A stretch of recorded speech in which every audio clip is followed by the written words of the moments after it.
தூத்துக்குடி மக்களுக்கு வேண்டும் ஸ்டெர்லைட். முத்துநகர் மக்கள் மனது மாறிவிட்டது.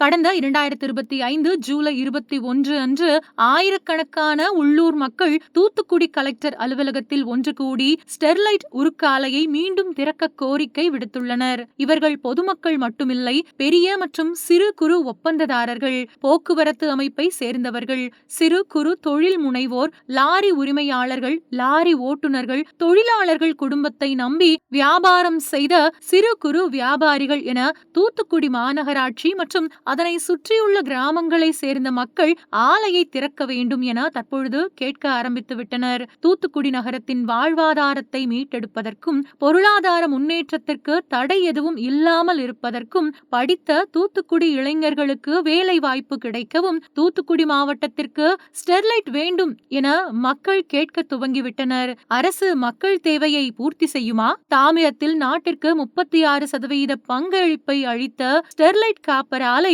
தற்பொழுது பசுமை காப்பர் தயாரிப்பு முறைக்கு தயாராக உள்ளது. மக்கள் தேவையும் நாட்டின் தேவையையும் அரசு கவனிக்குமா?